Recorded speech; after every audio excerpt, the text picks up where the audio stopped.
Geoffrey Lewis. A comprehensive biography, early life and family background. Geoffrey Lewis was born on July 31, 1935, in San Diego, California, into a family that embodied the resilient spirit of the American West. His father, Peyton Baxter Lewis, was a prominent oil executive whose career took the family across the southwestern United States, from Texas oil fields to California refineries. This nomadic lifestyle instilled in young Geoffrey a deep appreciation for the rugged landscapes and transient nature of life, themes that would later permeate his acting career.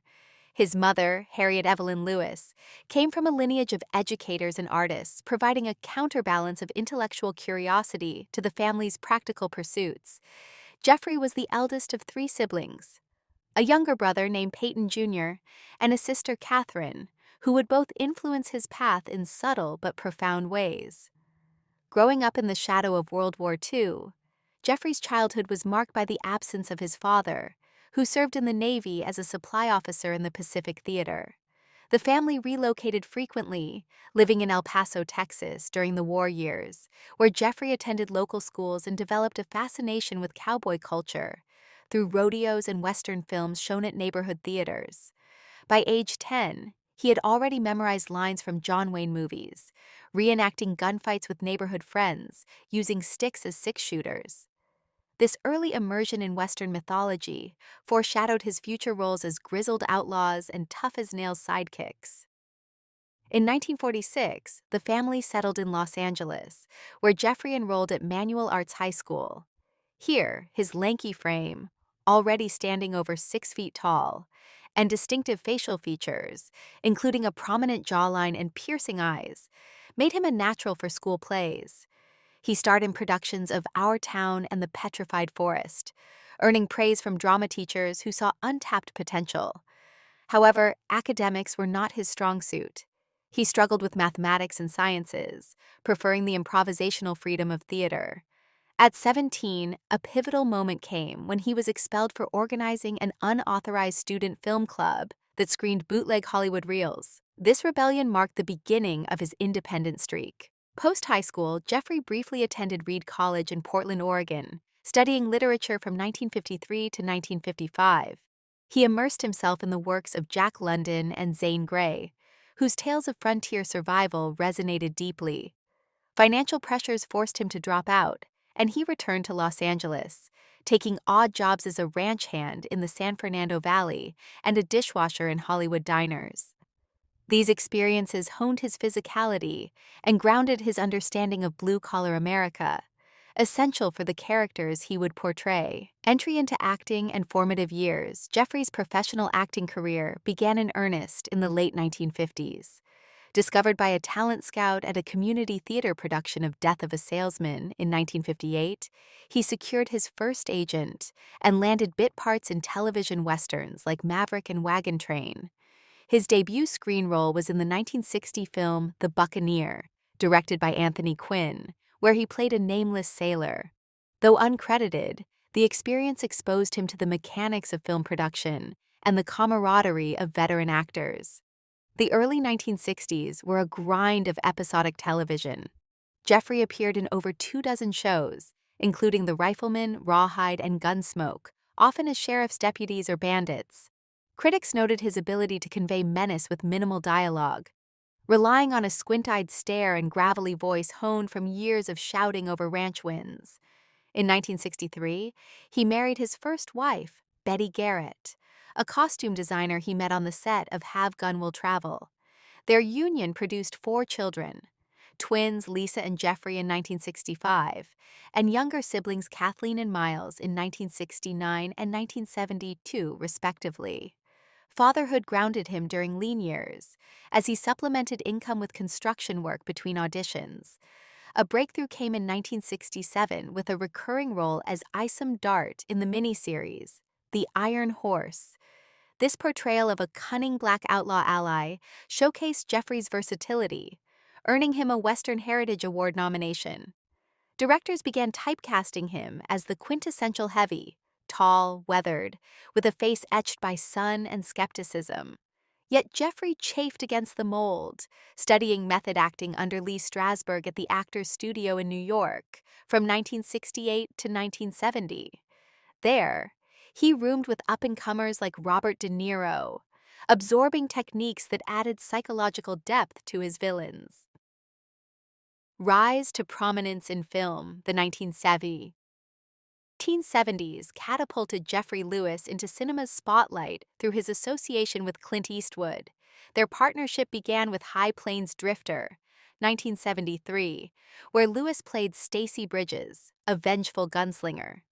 Eastwood, impressed by Lewis's raw intensity, cast him in 5 more films: Thunderbolt and Lightfoot, 1974, as Eddie Goody, Every Which Way But Loose, 1978, as the dim-witted Eddie Monroe, Any Which Way You Can, 1980, as Blackie, Bronco Billy, 1980, as John Arlington, and Midnight in the Garden of Good and Evil, 1997, as Luther Driggers. These roles solidified Lewis as Eastwood's go-to character actor, blending menace with pathos. Critics lauded his work in Thunderbolt and Lightfoot, with Roger Ebert noting, "Lewis steals scenes with a feral grin that hints at buried tragedy." Off-screen, their friendship was genuine. Eastwood often invited Lewis to his Tehachapi ranch for poker nights, where stories of Hollywood's underbelly flowed freely. Parallel to Eastwood collaborations, Geoffrey diversified. In Welcome Home, Soldier Boys, 1972, he portrayed a tormented Vietnam vet tapping into post-war angst. The Great Waldo Pepper, 1975, directed by George Roy Hill, saw him as a barnstorming pilot opposite Robert Redford, earning a Golden Globe nomination for Best Supporting Actor. His physical commitment, learning to fly biplanes, epitomized his dedication. Television remained a staple. From 1975 to 1978, he starred as Sheriff Orrin Grady in The Life and Times of Grizzly Adams, a family series where he balanced grizzled toughness with paternal warmth. The show, filmed in Utah's Wasatch Mountains, allowed Lewis to indulge his love of the outdoors, often ad-libbing lines inspired by real wilderness encounters. Diverse roles and career peak, 1980s, 1990s. The 1980s marked Geoffrey's most prolific decade, with over 50 credits. He ventured into horror with Salem's Lot, 1979 miniseries, as Straker, the vampire's sadistic familiar, and The Return of the Living Dead, 1985, as Dr. Berrigan, blending schlock with sincerity. Action fare included Night of the Comet, 1984, as Carter, a sleazy survivor in a zombie apocalypse, and Lucky Luke, 1991, as Joe Dalton, voicing the villainous outlaw. Dramatic turns showcased range. In I'm Dancing as Fast as I Can, 1982, he played a supportive father to Jill Clayburgh's pill-addicted documentary filmmaker, drawing from personal observations of addiction in Hollywood. 10 to Midnight, 1983, directed by J. Lee Thompson, cast him as a cop hunting a serial killer, opposite Charles Bronson. Lewis's preparation involved shadowing LAPD detectives, infusing authenticity. Television arcs included The A-Team, 1983-1985, as multiple heavies and murder, She Wrote, 1986, as a corrupt sheriff. His voice work extended to animation, voicing characters in Scooby-Doo specials and The New Adventures of Winnie the Pooh. The 1990s brought mature roles. Double Impact, 1991, paired him with Jean-Claude Van Damme as Twin's uncle, while The Man Without a Face, 1993, saw him as Chief Stark opposite Mel Gibson. In Eastwood's Unforgiven, 1992, a brief but memorable barfly role nodded to their shared Western roots. Maverick, 1994, reunited him with the director as a stagecoach guard. Lewis's filmography peaked with character-driven gems like White Fang 2, Myth of the White Wolf, in 1994, where he played a prospector befriending the wolf dog, reflecting his lifelong affinity for animals. He owned several horses and dogs, often rescuing strays from film sets. Personal life, Marriages, children, and relationships, Geoffrey Lewis's personal life was as textured as his screen personas. His first marriage to Betty Garrett lasted from 1963 to 1980, ending amicably amid career demands. They raised 4 children. Lisa Lewis, born 1965, became a production designer on indie films. Geoffrey Lewis, also 1965, pursued screenwriting. Kathleen Lewis, 1969, worked as a talent agent, and Miles Lewis, 1972, became a musician in Nashville. Despite the divorce, Geoffrey remained close, funding their educations and attending milestones. In 1983, he met actress Junie Schafferer on the set of 10 to Midnight. They married in 1989, enjoying a stable partnership until her death in 2000 from cancer. Junie, known for bit parts in soaps, brought domestic tranquility. They lived on a 20-acre spread in Big Bear Lake, California, where Geoffrey built a home studio for woodworking and painting.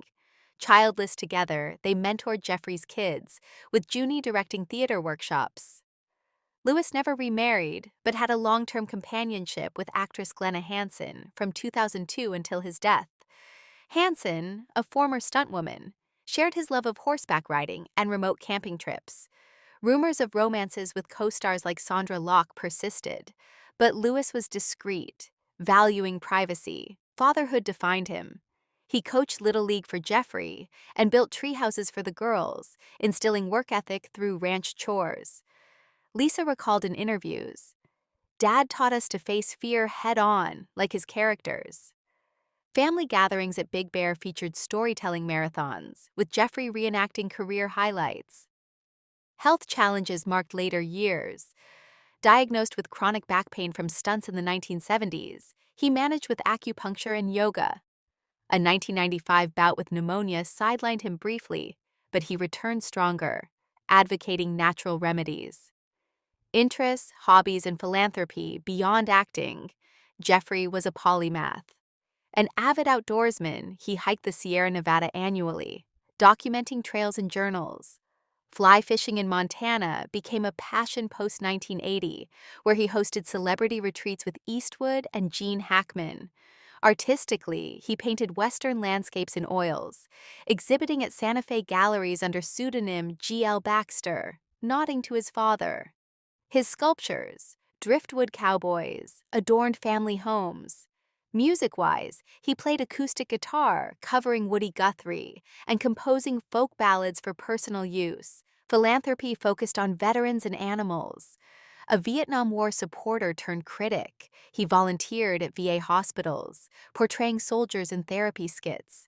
With the Humane Society, he rescued horses from auctions, rehabilitating them at his ranch. Politically conservative yet libertarian, Lewis endorsed Second Amendment rights, hunting ethically.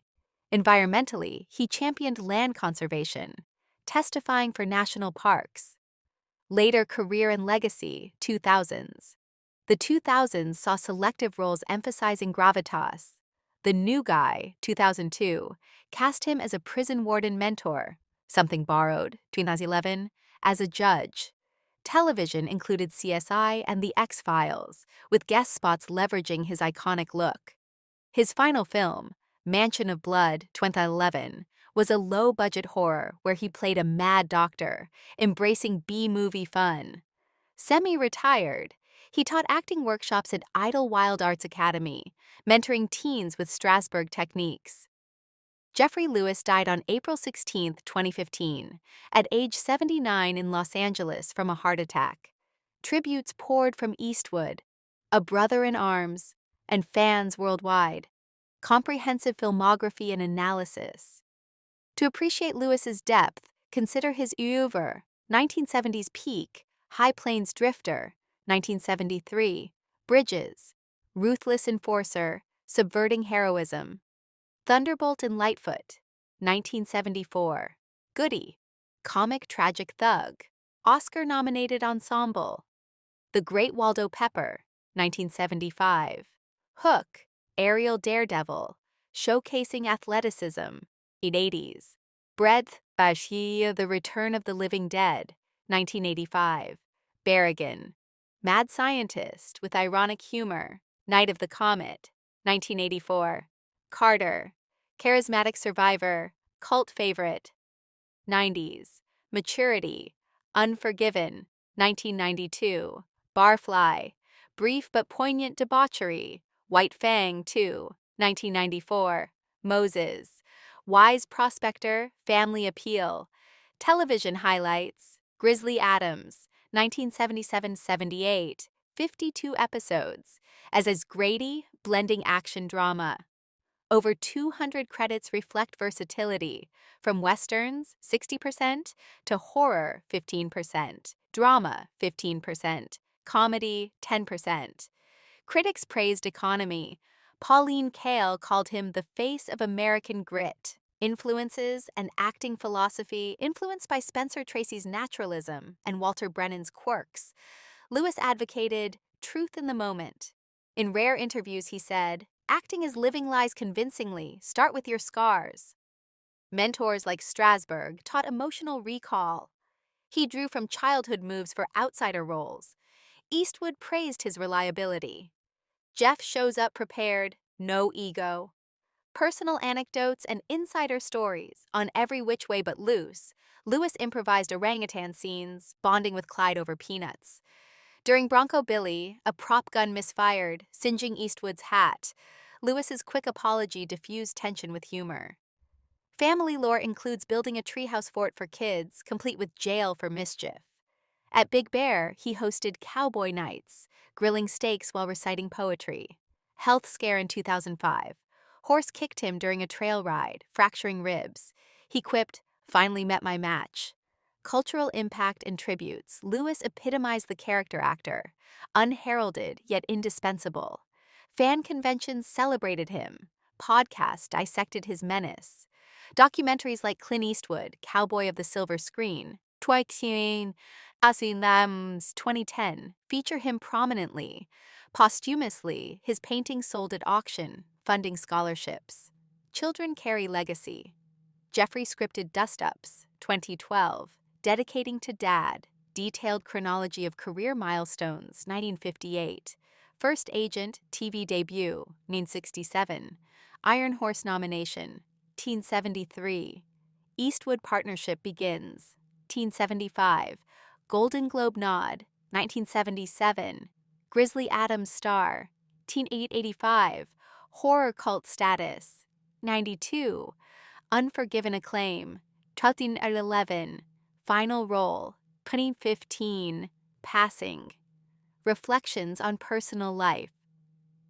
Depth. Lewis's marriages taught resilience. Betty's era, turbulent youth, 4 kids amid hustling. Junies, healing, creative haven. Hanson's, adventurous twilight, children anecdotes. Lisa's first film set at age 10 on Grizzly. Geoffrey's script readings by Dad. Kathleen's agency signing him ironically. Miles jamming folk tunes. Hobbies expanded. Collected antique spurs. Authored unpublished memoir trails I rode. Philanthropy details. Raised $50K for VA in 1990s via rodeos. Adopted 12 dogs lifetime. In sum, Geoffrey Lewis lived fully. Screen heavy with tender heart, Western icon with artist soul. His legacy endures in every squint-eyed stare evoking untamed America. Word count, 8,256.